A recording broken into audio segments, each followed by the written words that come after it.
अस्सलाम वालेकुम स्टूडेंट्स, कैसे हैं आप सभी? ठीक ठाक हैं? आप सभी के लिए मेरी दिली तो अल्लाह ताला आप सभी को अपनी हिफाजत में रखें। अच्छा बेटा जी, लास्ट जो लेक्चर था हमारे पास उसमें हम लोगों ने यूरो नंबर 9 का एक्सरसाइज 9B का क्वेश्चन नंबर 1 सॉल्व किया था और मैंने आप लोगों से कहा था जो स्टेटमेंट वाले क्वेश्चंस हैं उसमें हम लोगों ने ज़रा मैक्सिमम फोकस करना। अक्सर बच्चों को थोड़ा मुश्किल लग रहे थे, जबकि ऐसा नहीं है। अगर स्टेटमेंट समझ आ जाती है फिर तो उसको सॉल्व करना प्रॉब्लम ही नहीं है। क्लियर? तो अब आते हैं हम क्वेश्चन नंबर 2 की तरफ। मैं पहले बोर्ड पे लिखता हूँ मेरा बेटा, फिर साथ से इसको मैं एक्सप्लेन करता हूँ। क्वेश्चन नंबर 2 एक्सरसाइज है आपके पास 9B। Think a number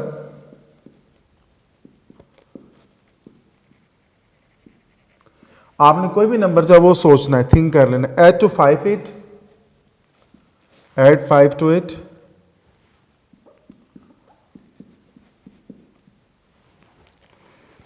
subtract 7,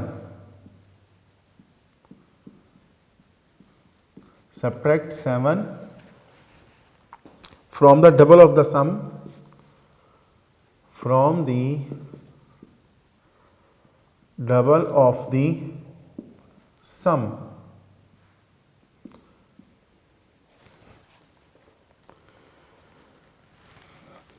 The result is 9. The result is 9. Find the number you thought. Find the number you thought. बताएं आपने जो नंबर सोचा था वो कौन सा है। देखिए मेरा बेटा जी, आपने ना स्टेटमेंट पे फोकस करना है। सबसे पहली बात है, आपने लेट कर लिया जो रिक्वायर्ड नंबर है वो इज इक्वल टू एक्स है, यानी कि जो आपने सोचा, जो आपने थिंक किया। गिवन कंडीशन क्या है? According to the given condition. मेरे बेटा नोट कीजिएगा, उसने क्या ऐड 5 टू इट। लीजिए मैंने क्या किया, इसमें 5 ऐड कर दिया। Any problem? No problem.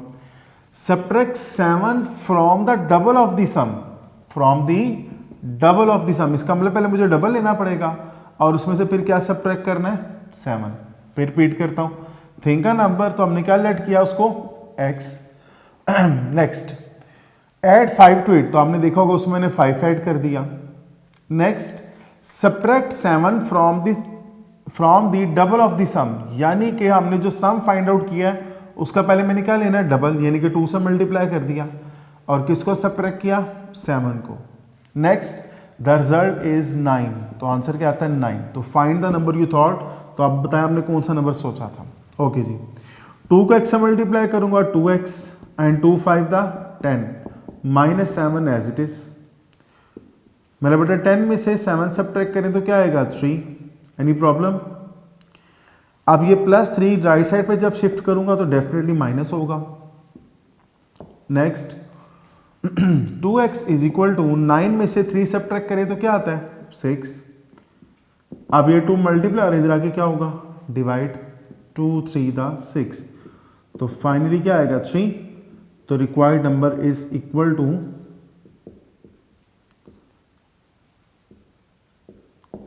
3। Any problem students? बिल्कुल आसान सा क्वेश्चन था, कोई प्रॉब्लम तो नहीं हुआ। फिर रिपीट कर देता हूं। देखिए स्टेटमेंट देखिए ये तो होगी लीनियर इक्वेशन। चैप्टर का नेम भी क्या हमारे पास? Linear equation. इस लीनियर इक्वेशन को हमने बनाना कैसे है? Through statement. कि हमने पहले स्टेटमेंट को अच्छे तरीके से समझ लेना है। थिंक का नंबर, आपने क्या नंबर सोचा था? वो x था जिसको हमने लेट कर लिया। ऐड 5 टू इट, तो मैंने इसमें क्या ऐड कर दिया? 5। लिखा हुआ subtract 7 from the double of the sum, तो मैंने उस सम का पहले डबल लिया, 2 से मल्टीप्लाई किया और उसमें से फिर किसको सब्ट्रैक्ट किया? 7 को। तो फिर उसने क्या बोला है? द रिजल्ट इज 9, तो रिजल्ट क्या आता है? 9। तो बताएं फिर वो नंबर जो वो कौन सा था जो आपने सोचा था? Is it clear? तो 2 को मैंने अंदर दोनों से मल्टीप्लाई कर दिया, 2x 2 5 द 10, 10 में से 7 सब्ट्रैक्ट किए 3, तो +3 जब राइट साइड पे शिफ्ट करेंगे डेफिनेटली अपना साइन चेंज करेगा। तो 9 में से 3 सब्ट्रैक्ट करें तो क्या आएगा मेरा बेटा 6। 2 मल्टीप्लाई और इधर आके डिवाइड 2 3 6, तो x की वैल्यू क्या आ गई 3। तो ये वो नंबर है जो आपने सोचा था। Is it clear? अच्छा जी, नेक्स्ट मेरा बेटा आपके पास आता है क्वेश्चन नंबर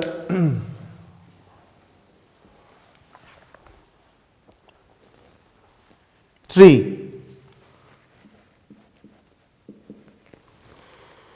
कहते find a number which is 10 more then,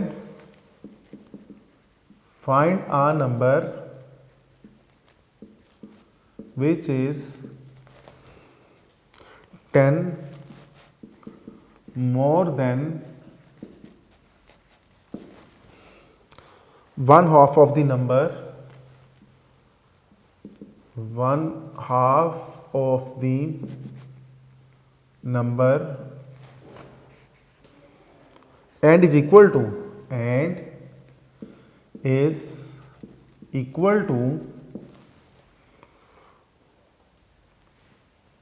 3 times of the number, 3 times of the number। Okay जी, बात फिर वही आ जाती है बेटा, अगर हमें स्टेटमेंट समझ आ जाते फिर तो प्रॉब्लम ही कोई नहीं इन क्वेश्चंस को सॉल्व करना। वो कहता है find a number which is 10 more than the 1/2, let required number is equal to x according to the given condition, according to the given condition। देखिए find a number which is 10 more than 1/2 of the number and is equal to 3 times of the number. यानी कि हमारे पास देखिए एक number x है, 1/2 का मतलब क्या, उसका हाफ ले लेना 1/2। अब लिखा है विच इज 10 मोर देन, तो इसका हम इसमें क्या ऐड करेंगे 10। तो कहते हैं एक नंबर है, अगर उसका हम क्या लें 3 टाइम्स, क्या ले लें 3 टाइम्स, तो वो किसके इक्वल हो जाता है, लिखा ना इज इक्वल टू, वो किसके इक्वल हो जाएगा 10 more than the half of the number. Is it clear? फिर रिपीट कर देता हूं, एक नंबर जो हमने सोचना है, जो लेट करना है या जो नंबर फाइंड आउट करना है, वो नंबर जो है अब लिखा हुआ है कि is 10 more than the 1/2 of the number. 10 more then का मतलब उसको ऐड किया जाएगा, हाफ ऑफ द नंबर यानी कि 1/2 x, और किसके इक्वल आ रहा है 3 times of the number. Any problem? अच्छा जी, तो मेरा बेटा ये जो 1/2 x है उधर जाके जब शिफ्ट करेंगे तो डेफिनेटली अपना साइन क्या करेगा, वो चेंज करेगा। तो इसका एलसीएम क्या आ जाएगा मेरा बेटा 2 को 3 से मल्टीप्लाई करें 6x। मैंने आप लोगों को बताया था कि जब एलसीएम लिया जाता है तो डिनोमिनेटर और एलसीएम सेम हो तो ऊपर वाली वैल्यूज एज इट इज आ जाती है। अच्छा, नेक्स्ट स्टेप, 5 में से 1 सब 6 में से 1 सब्ट्रैक्ट करेंगे तो 5x/2 आ जाएगा। अच्छा जी, अब मेरा बेटा बताएंगे जो 2 डिवाइडर इधर आके क्या होगा multiply, is equal to 5x, 20 is equal to 5x। अब ये जो 5 मल्टीप्लाई इधर आके क्या होगा डिवाइड 5 4 द 20, तो x इज इक्वल टू 4 आ गया। तो रिक्वायर्ड नंबर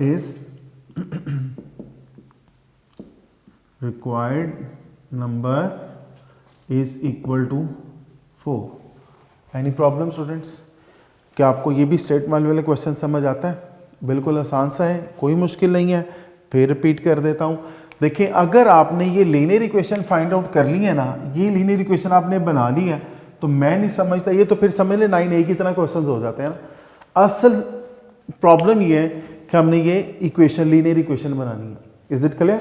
अच्छा, तो फाइंड अ नंबर, हमने वो नंबर फाइंड आउट करना है which is 10 more than the 1/2 of the number and is equal to 3 times of the number.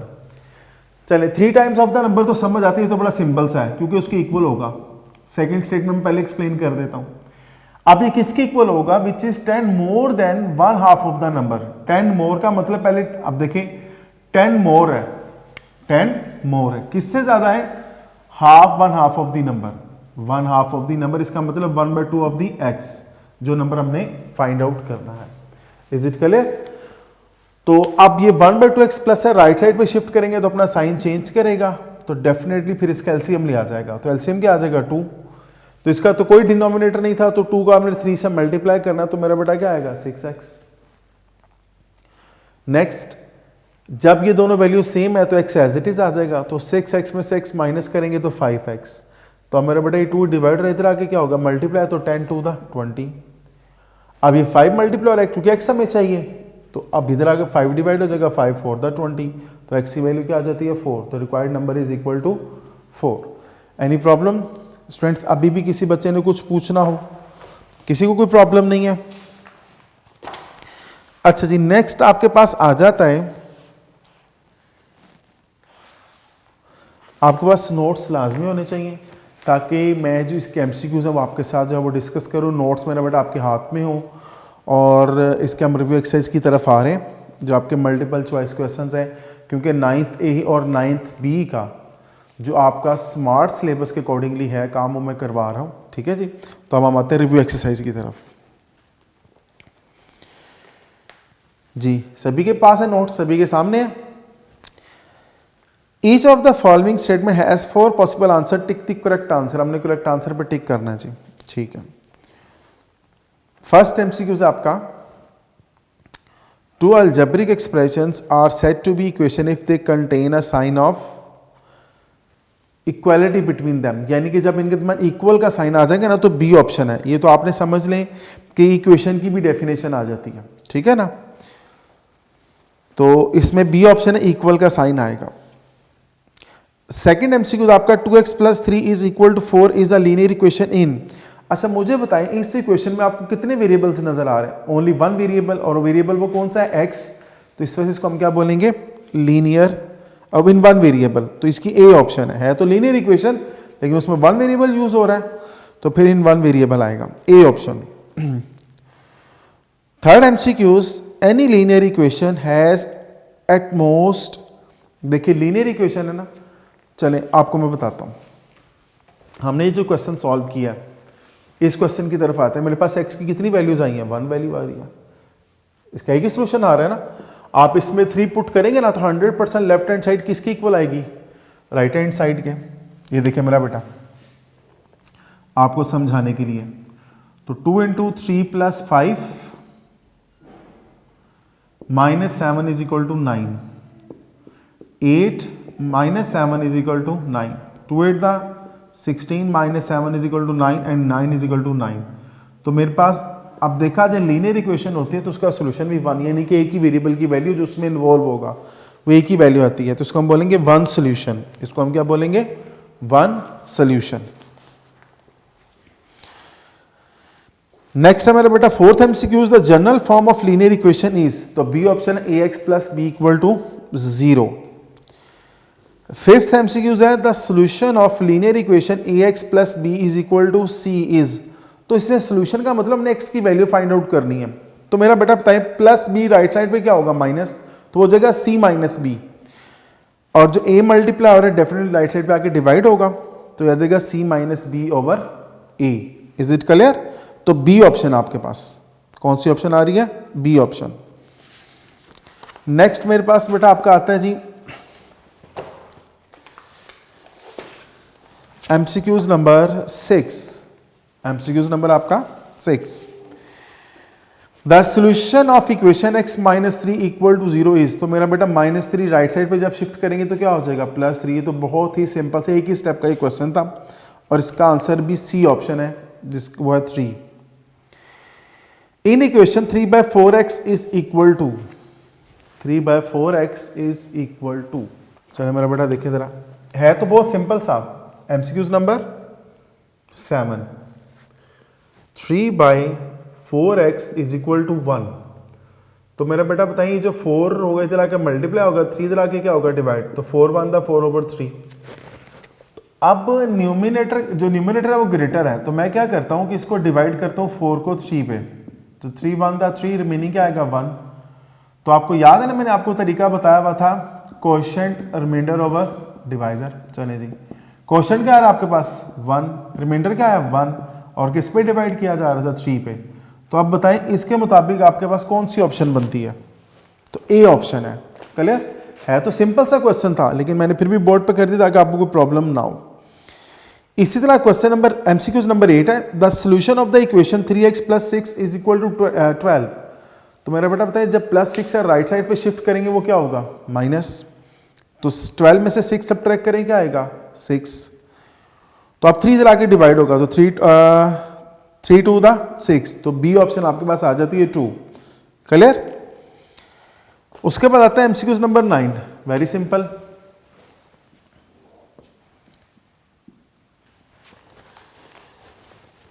Four x minus 2 over 5 is equal to 6। तो मेरा बेटा ये जो 5 इधर आके क्या होगा? मल्टीप्लाई। तो 6 5 का क्या होंगे? 30, -2 राइट साइड पे ऐड हो जाएगा, तो यह हो जाएगा 32। अब ये जो 4 मल्टीप्लाई इधर आके क्या होगा? डिवाइड। तो 4 8 दा 32, तो x की वैल्यू क्या आ जाती है? 8। तो हमारे पास इसका आंसर आ रहा है बेटा जी 8, सी ऑप्शन है। चलिए 10th वाला भी मैं आपको सॉल्व करवा देता हूं। 10th एमसीक्यूज है, very simple. 2/x + 1/3 is equal to 2/3। तो कहते हैं इसमें x की हम क्या वैल्यू पुट करें कि हमारा आंसर ट्रू हो, हमारा आंसर जो है वो इक्वल आ जाए, यानी कि x की ऐसी वैल्यू पुट की जाए कि आंसर जब 100% किसके इक्वल हो? इसके इक्वल हो। ठीक है, तो 2/x इज इक्वल टू 2/3, ये +1/3 इधर आगे क्या होगा? Minus. 2/x is equal to 3, LCM same है दोनों, डिनोमिनेटर तो एलसीएम वही आएगा, 2 - 1। 2/x is equal to 1/3। तो मेरा बेटा क्रॉस मल्टीप्लीकेशन कर ली जाए तो 2 × 3 इज इक्वल टू x, क्योंकि x को 1 से मल्टीप्लाई किया जा रहा है, तो x की वैल्यू क्या आ रही है? 6। तो जब इसमें हम x की वैल्यू 6 पुट करेंगे तो डेफिनेटली लेफ्ट हैंड साइड किसके इक्वल आएगा? राइट हैंड साइड की। आप लोग खुद करके देखिएगा, लाजमी देखिएगा कि ऐसा होता भी है कि नहीं। तो मेरा बेटा सी ऑप्शन है, option number C. 11th MCQs, equation in which the variable have power 1 is called linear equation. तो ये तो मैंने डेफिनेशन आपको बताई थी, इंट्रोडक्शन में भी लिखी भी थी कि अगर ऐसी इक्वेशन जिसमें वेरिएबल का इस पावर 1 या डिग्री 1 हो जाती है तो that is called linear equation. A option है। Fractional equation has to be solved by taking dash of the denominator. Fractional equation क्या होती है तो इक्वेशन ही जिसमें साइन ऑफ इक्वालिटी होगा। साइन ऑफ इक्वालिटी क्या है? बिल्कुल है। आपने देखा होगा ये फ्रैक्शनल वैल्यूज आ रही हैं, ओवर में आ रही हैं, ऐसी है ना, तो फिर मुझे इसका एलसीएम लेना पड़ा था। इसका मतलब फ्रैक्शनल इक्वेशंस को सॉल्व करने के लिए हमें क्या फाइंड आउट करना पड़ेगा? एलसीएम। तो पहले हम उसका एलसीएम लेंगे तो डेफिनेटली फिर रिक्वायर्ड वेरिएबल की वैल्यू हम फाइंड आउट कर सकते हैं। तो बेटा सी ऑप्शन है, LCM, least common multiple. 13th MCQs है, an dash is like a balance. तो एन इक्वेशन, क्योंकि जिसमें लेफ्ट हैंड साइड 100% किसकी इक्वल होती है? राइट हैंड साइड के, तो इस वजह से इसको हम क्या बोलेंगे? इक्वेशन। तो बी ऑप्शन है जी। In x - 3 is equal to 5 the value of x is. 14th MCQs है। तो मेरा बेटा बताएं -3 राइट साइड पे क्या होगा? प्लस। तो 5 में 3 ऐड करें क्या आएगा? 8। 5 में 3 ऐड करें क्या आएगा? 8। तो कौन सी ऑप्शन बन रही है? C option. Clear? 15th MCQs, value of y in y + 2y is equal to 9 is. तो बेटा y में 2y ऐड करेंगे क्या आएगा? 3y। तो अब ये जो 3y इज इक्वल टू 9 है तो 3 उधर जाके डिवाइड हो गया, तो 3 3 इधर 9। ये भी सिंपल से क्वेश्चंस हैं, तो डी ऑप्शन है इसकी। A linear equation among the given is, अब देखें A B C D options दी हुए, इसमें हमने बताना है कि लीनियर इक्वेशन कौन सी है। अगर B में बात करें उसमें तो वेरिएबल है ही नहीं, इसका मतलब B ऑप्शन कैंसिल हो गई। C में बात करें x की हाईएस्ट पावर 2 आ रही है तो वो तो क्वाड्रेटिक हो जाएगी। मैंने आपको बताया था कि आगे ये इक्वेशन यूज की जाएगी आपकी फर्दर क्लासेस में। तो ये क्वाड्रेटिक है, लीनियर फिर नहीं, क्योंकि उसने तो लीनियर इक्वेशन का पूछा है। डी ऑप्शन देखिए, x मल्टीप्लाइड बाय x। अक्सर बच्चों के ज़हन में कि इसमें x की पावर 1 है उसमें भी 1 है, तो जब x मल्टीप्लाइड बाय x की बात हो रही है,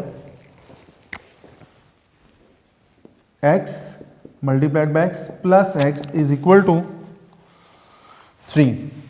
तो मेरा बेटा जब ये दोनों मल्टीप्लाई होंगे तो डेफिनेटली ये भी x स्क्वायर ही होगा। तो इसका मतलब अब ये इसकी हाईएस्ट पावर जब वो 2 हो चुकी है, अब ये लीनियर नहीं है, अब ये लीनियर नहीं है। तो उसने किसका पूछा था? लीनियर का। अब आप आ जाए जी ए ऑप्शन पे जरा, तो उसमें देखें x की हाईएस्ट पावर 1 बनती है 2x + 3 = 5 में, तो इसका ए ऑप्शन आ जाता है। Any problem? ये थे बेटा आपके एमसीक्यूज जो कि मैंने आपके साथ डिटेल में डिस्कस कर ली हैं। अब नेक्स्ट आपके आते हैं कुछ short questions. Define algebraic equation. An equation, algebraic equation is a statement that shows two mathematical expressions are equal. वही बात जिसमें लेफ्ट हैंड साइड किसकी इक्वल होगी? राइट हैंड साइड के। तो that is called an algebraic equation. Linear equation, the equation which the variable has an exponent और power 1, कि जिस इक्वेशन में हाईएस्ट पावर 1 आ जाएगी वेरिएबल की, उस इक्वेशन को हम क्या बोलेंगे? Linear equation. Define linear equation in one variable. तो linear equation in one variable is a linear equation which contains only one variable.